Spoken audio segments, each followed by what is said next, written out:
mais dans le fond, ce que je raconte, c'est 4 temps de l'histoire du quartier Saint-Jean-Baptiste.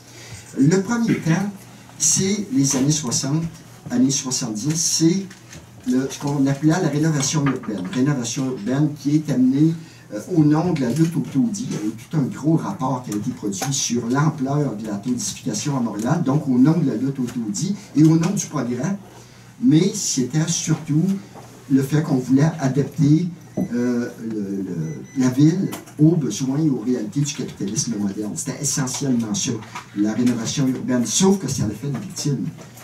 Il y a autour de 1400 logements qui ont été démolis du début des années 60 jusqu'au milieu des années 70 dans le quartier Saint-Jean-Baptiste. 6000 personnes qui ont été évincées de leur logement.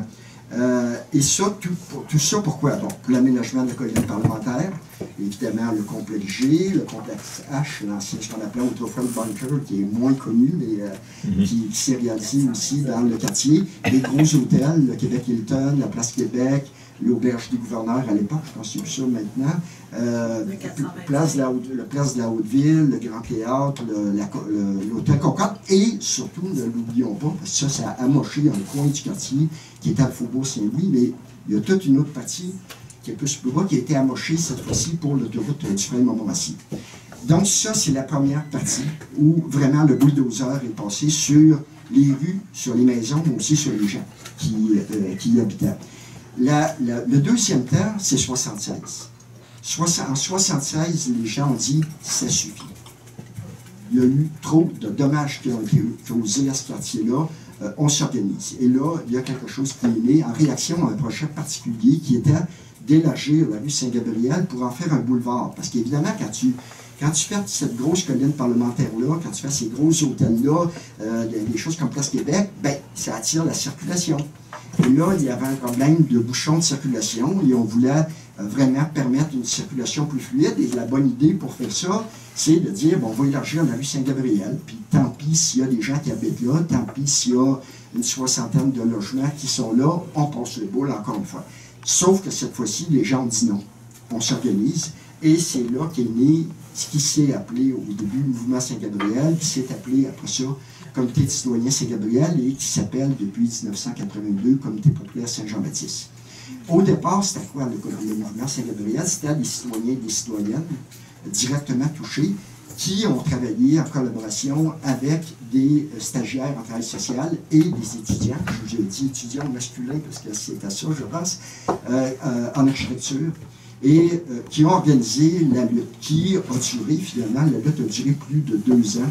Il y a eu toutes sortes de moyens de pression qui ont été utilisés au cours de cette lutte-là. Il y a eu plusieurs rebondissements à la lutte, et toujours est-il qu'au bout de tout ça, ben, ce que ça a donné aujourd'hui, et je voulais juste dire que pendant, en 1978, la lutte s'est menée en coordination avec 2 autres luttes locales importantes, dont une qui était située aussi sur la rue Saint-Gabriel, qui était à la Maison des Jeunes. Maison des Jeunes qu'on voulait fermer. Et la Maison des Jeunes a résisté. Il y a eu l'occupation 24 heures sur 24 de la Maison des Jeunes qui s'est organisée en lien avec la lutte qui se menait sur Saint-Gabriel. Et l'autre, c'était un boisé, qui était le boisé des Francicaines, qui devait être rasé pour faire place à un autre projet immobilier de Charles Beck. Celle-là, malheureusement, dans ce cas-là, ça a fonctionné. Mais dans les 2 autres cas, ça n'a pas fonctionné. Si vous passez aujourd'hui sur la rue Saint-Gabriel, la Maison des Jeunes, et à moins que vous me contredisiez, est toujours là. Et il y a 62 logements aujourd'hui qui sont encore en place et qui sont devenus 2 coopératives d'habitation, la coopérative Saint-Gabriel et la coopérative de l'Archange. Et ça n'aurait jamais été possible si les gens n'avaient pas dit non à un moment donné, si c'était pas organisé. C'est le deuxième temps. Troisième temps, Guillaume Berthelot. Parce que, justement, cette lutte-là a inspiré d'autres luttes, et notamment le Comité populaire qui, à ce moment-là, a commencé durant cette période-là, à porter son nom actuel. Il y avait un enjeu, il y avait 6 édifices à logement sur l'îlot Berthelot, et encore là, le projet ASTAT se débarrassait de ces 6 édifices à logement-là pour des projets immobiliers. Et il y en a eu plusieurs sortes. Il y en a eu 3 générations, je ne sais pas si c'est pas 4, générations de projets immobiliers, de promoteurs immobiliers qui voulaient construire quelque chose là. Et la résistance a duré tout près de 20 ans. Et encore là, il y a eu une victoire. Il y a eu une coopérative d'habitation, une première coopérative d'habitation qui s'est construite sur l'îlot Berthelot. Mais il restait de l'espace autour. Ça, c'était le 3e temps. Il restait de l'espace autour et il restait 2 bâtiments qui n'avaient pas été démolis ni transformés en coopérative d'habitation. Et c'est là qu'on arrive en 2002, l'histoire que Denis vous racontait. Il y a une semaine d'occupation de bâtiments et de terrains qui a été organisée par le FRAPRU en mai 2002.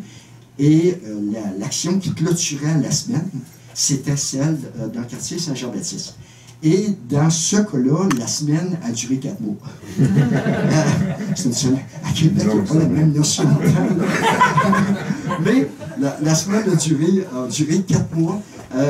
4 mois durant lesquels, évidemment, ça l'a mis en lumière, encore une fois, l'ampleur de la crise du logement, mais parce qu'on était en pleine pénurie de logement. On était vraiment dans ce qu'on appelait la crise du logement à ce moment-là, au début des années 2000. Il n'y en avait pas de logement locatif à louer. Ceux qui avaient, il était cher. Et en plus, il y a l'autre danger qui commençait à se pointer le nez, c'est la gentrification, notamment du quartier Saint-Jean-Baptiste. Et bon, là, le comité populaire décide que cette action-là, il y a fond à l'îlot Berthelot, dans un des 2 bâtiments vacants, le 920 rue de la Chevrotière. Et cette action-là a continué pendant 4 mois, comme je vous disais, assez mal terminée. Il y a eu une démolition, pas de démolition, il y a eu une éviction des squatteurs et des squatteuses qui y étaient, dont il y a du monde comme Denis qui était là-dedans. Stéphane a été à des moments donnés. Véronique a été dans ce squat-là aussi. Ils ont été évincés et quelques mois plus tard, juste avant une autre semaine d'action du FRAPRU, l'édifice a été démoli. Bon, à peu près n'importe qui aurait dit, on a perdu. La bataille est perdue. Les gens ont été évincés, ça a été démoli, donc il n'y a plus rien à faire. Non, parce qu'il y avait encore un projet immobilier qui devait se réaliser sur ce site-là, du groupe Casio, qui était un projet de condominium, jumelé habilement à un projet de coopérative d'habitation, ce qui vient compliquer la capitalisation après, mais ça vient compliquer le décor. Mais cela étant dit, l'idée, c'était de dire, même s'il y a des coopératives avec ça, on ne veut pas d'un autre projet de condominium dans le quartier, on bloque ce projet-là. Et à un moment donné, ça a fait en sorte que non seulement c'est devenu possible de bloquer le projet, mais c'est devenu possible aussi de réaliser une vraie coopérative d'habitation sans but lucratif sur ce site-là. Et cette coopérative-là s'appelle l'Escalier, coopérative d'à peu près 80 logements, qui est vraiment le fruit d'une lutte de plusieurs années, parce que même une fois que tu as gagné le principe d'une coopérative d'habitation, à cet endroit-là, la bataille s'est poursuivie pendant des années, 5 ans. C'est sûr pour qu'en 2009, si je ne me trompe pas, qu'en 2009, finalement, cette coopérative-là soit ouverte à des locataires. Et je peux vous dire, pour avoir vu l'extérieur, l'intérieur des logements, que c'est sûrement une des plus belles coopératives d'habitation qui existent au Québec. Et qui est traversée par un escalier. Et ça s'appelle la ruelle, je pense que la rue. Passage de la Résistance. Pierre Maheu était conseiller quand on a gagné le nom de la rue. Passage de la Résistance, je trouve tellement que ça dit ce que ça a été, cette route-là, et ce qui est tout le quartier, finalement. Donc, bon, moi, je pensais que ces histoires-là méritaient d'être racontées. Comme les autres histoires qu'il y a là-dedans, il y en a plusieurs, on vous le disait, il y en a 12. La première, je ne poursuis pas toutes, une période, elle n'est pas prête, mais il y a eu des squats. Le premier squat a eu lieu en 46-47. C'est des vétérans, des gens qui revenaient de la guerre, qui se retrouvaient avec leur famille à part de logement. Ils habitaient dans des garages, dans des entrepôts, dans la rue, dans des chambres. Une famille de 6-7 personnes dans une chambre. À un moment donné, organisé par un groupe qui s'appelait la Ligue des vétérans sans logis, qui est organisé par un parti politique, qui était le Parti ouvrier populaire, qui était un autre nom du Parti communiste du Canada à ce moment-là, dans l'après-guerre. Et ce qu'ils ont fait, c'est occuper des logements, mais pas n'importe quel logement. c'était des logements vacants, alors qu'il y avait tant de monde qui était sans abri, mais qui servaient à des maisons de jeu clandestines. Et l'habileté de cette lutte-là, c'était justement de dire, c'est les vétérans contre les barbottes. C'est après ça, même les maisons de jeu, les vétérans contre les barbottes, les sans-logis contre les barbottes, et de mettre en opposition ce fait-là que tu avais des logements vacants occupés par des maisons de jeu illégales, ce qui, cela étant dit, ça n'a pas empêché, il y a eu plusieurs maisons qui ont été occupées, plusieurs logements qui ont été occupés, ça n'a pas empêché la répression de s'abattre, des gens de se faire arrêter, mettre en prison. Mais ça n'a pas arrêté la lutte qui a pris une autre forme l'année suivante, en 1947, où on s'est mis à occuper d'abord un baraquement militaire qui était libre sur l'île Sainte-Hélène, et après ça, un hôpital militaire sur, à l'époque, on appelait ça Montréal-Sud, qui est Longueuil, une partie de Longueuil maintenant. Et tout ça, qui est un tout petit mouvement au départ, ben, ça a donné quelque chose qui a eu un impact après ça sur des politiques publiques, dont l'adoption d'un premier programme de HLM. Il y a eu un autre squat, à part celui de la rue de la Charretière, qui s'est passé celui-là en 2001, qui était un peu un exemple d'une certaine façon, en tout cas qui a donné le ton, qui est un squat qui s'est déroulé à Montréal, organisé par le Comité des sciences emploi de Montréal-Centre de façon autonome, d'ailleurs comme le squat de Québec, qui a été ouvert par le Comité populaire, mais qui a été après ça géré de façon autonome par les personnes qui y demeuraient. Donc, on parle là-dedans de squat. On parle de lutte contre des démolitions. Il y a eu, je vous parlais comment ça a fait des ravages, des démolitions dans le quartier Saint-Jean-Baptiste. On aurait pu dire la même chose du quartier Saint-Jean, puis on peut dire ça de plusieurs endroits au Québec, notamment évidemment dans plusieurs quartiers de Montréal et à Hall aussi. Et il y a eu des résistances très importantes à ces démolitions-là.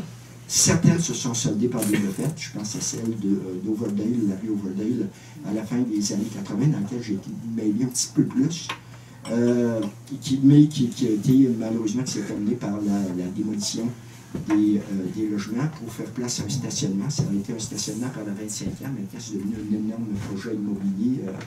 Mais ça a été une défaite.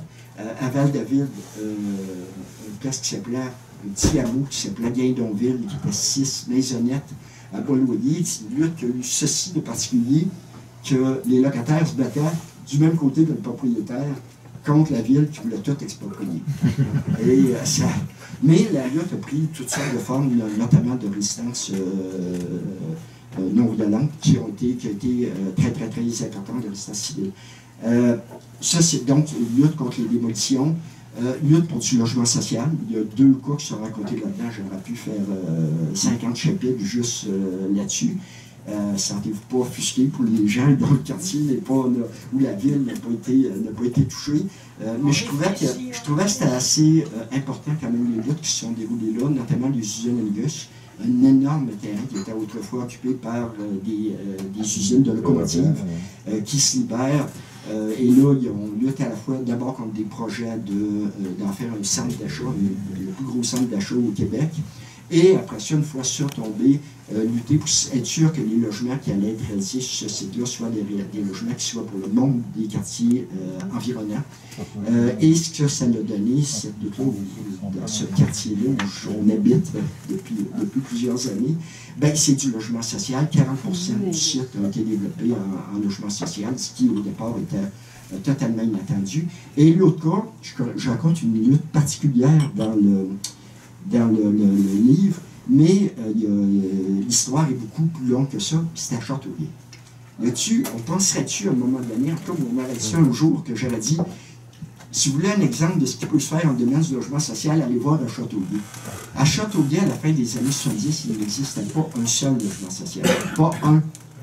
Et maintenant, Véro vous disait que dans le chapitre qui vient de s'écrire il y a une semaine, maintenant c'est rendu 23% du parc de logement locatif de Châteauguay qui est du logement social, et particulièrement du logement géré par des coopératives d'habitation, pas des coopératives, mais des OSBL d'habitation, et aussi un gros parc de logement public, notamment d'habitation de loyer modique. Et ça, sans lutte, ça ne serait pas là, c'est pas vrai. Et bon, c'est ainsi de suite, les luttes, et évidemment les luttes actuelles qui se déroulent sur la question de la gentrification. notamment dans 2 quartiers ouvriers de Montréal, le sud-ouest, c'est pas juste un quartier, mais il y en a quelques-uns là-dedans, le sud-ouest de Montréal, et le quartier Hochelaga-Maisonneuve qui sont traités dans le livre. Fait que, bon, d'abord, c'est quoi le but d'écrire tout ça? Je termine là-dessus. Le but est à triple. D'abord, faire en sorte de souvenir des luttes qui se sont menées, parce que ça appartient à l'histoire des luttes. On ne parle pas souvent, on parle de l'histoire. L'histoire, c'est les grands personnages. L'histoire, c'est les luttes aussi qui se mènent, qui changent aussi, modifient profondément le cours des choses, et se souvenir des groupes et des personnes qui étaient derrière ces luttes-là. Parce que ce n'est pas impersonnel, tout ça. Là. Donc, se souvenir de ça, c'était le premier objectif. Le deuxième s'adressait beaucoup aux gens qui s'impliquent à l'heure actuelle sur la question du logement, de manière plus générale sur la question du droit à la ville, faire en sorte que ces gens-là puissent apprivoiser leur propre histoire, l'histoire des gens qui sont passés ces luttes-là. Et notamment, la grosse leçon que j'en retiens, c'est que rien n'est jamais perdu. Dans ce domaine-là, comme dans bien d'autres, on peut toujours gagner d'autres choses et ça peut prendre du temps, mais rien n'est jamais totalement perdu. Il faut continuer, il ne faut jamais lâcher. Ça sera la grande leçon, je dirais, s'il y en a une à retenir de tout ça. Puis enfin, le dernier objectif du livre, ça s'adresse plus aux gens en général qui vont le lire. J'espère qu'il y en a qui vont le lire, beaucoup en dehors des milieux militaires aussi, en tout cas c'est mon choix, qu'ils puissent voir d'abord comment nos villes se sont développées. Dans quels intérêts économiques nos villes se sont développées et avec quelle violence. Quand tu démolis des logements, tu expulses le monde qui reste dedans, tu anéantis des communautés, c'est de ça dont on parle, c'est violent de faire ça. Donc ça oui, mais aussi de voir comment des luttes citoyennes, des luttes menées par des citoyens et des citoyennes peuvent changer le cours des choses. Et je pense qu'il y a plusieurs exemples dans le livre qui illustrent ça. Là-dessus, bonne lecture.